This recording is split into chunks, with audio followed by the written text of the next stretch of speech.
What's up, gamblers? The 2018 Detroit Gambler 500 was a huge success, even better than 2017. It was great getting to meet so many of you over the weekend and check out your builds in person. Big thanks to Tom and all the volunteers who made this weekend possible. Hopefully you all made it home safe, and if your vehicle still runs, well then that's a bonus. We made it home safe. We got home late Sunday night, and unfortunately I had to shave my mutton chops before I was allowed to enter the house. So this was our second Detroit Gambler 500 experience, and we saw a lot of other gamblers returning this year. One of the biggest improvements made for 2018 is the route list. Rather than give all 813 vehicles the same list, there were supposedly 6 different versions with the order of the checkpoint switched around to prevent everyone from being jammed in one place. It worked, because we didn't see one traffic jam after leaving Walmart in the morning. However, because the checkpoints were reordered, we found ourselves driving 45 minutes from one point to the next in Detroit, then finding out that the next checkpoint was only 10 minutes from the earlier one. So it definitely puts more responsibility on the navigator of the team to plan ahead for the fastest way to cover all the points, which we didn't figure out until well into the trip. By the time we were ready to head to Eastern Market for lunch, it was 1 p.m., so we skipped that stop and joined all the gamblers heading north on I-75. And the only downside to doing it this way is that we didn't get to meet or see as many gamblers as we would have otherwise. In the beginning, the people that get the same order of checklist as you are the ones that you're going to see over and over again at each checkpoint, for the most part. However, I will gladly pick that over a traffic jam of gamblers like we had last year.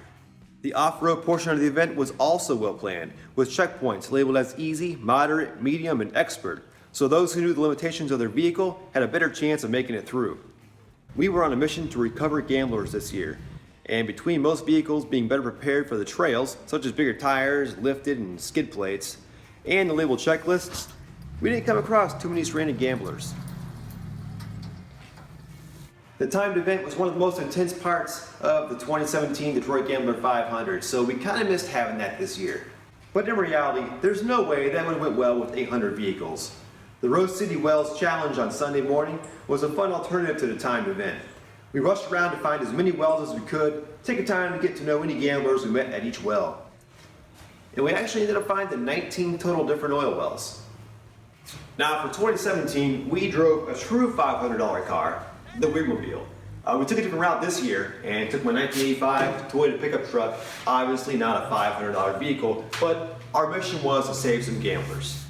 Now this year was fun because we were able to go anywhere we wanted, but it was too easy. It was more fun gambling with a $500 car and having that uncertainty of surviving or making it through tough parts of the trail.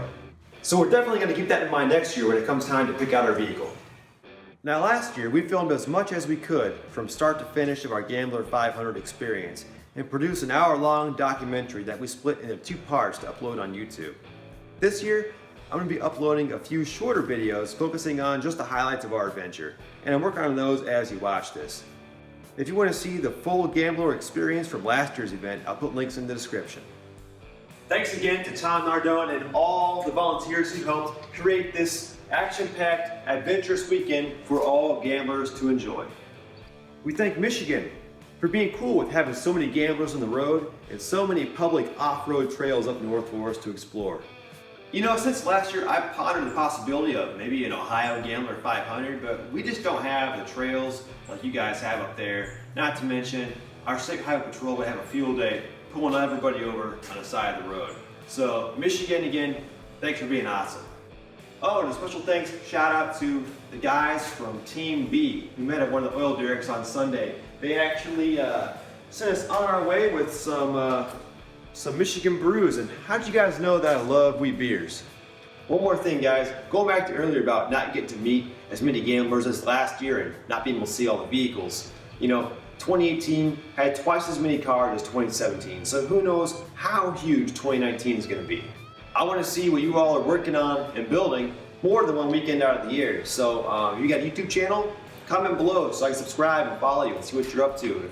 If YouTube's not your thing, I'm on Instagram, and I'm on Facebook as well.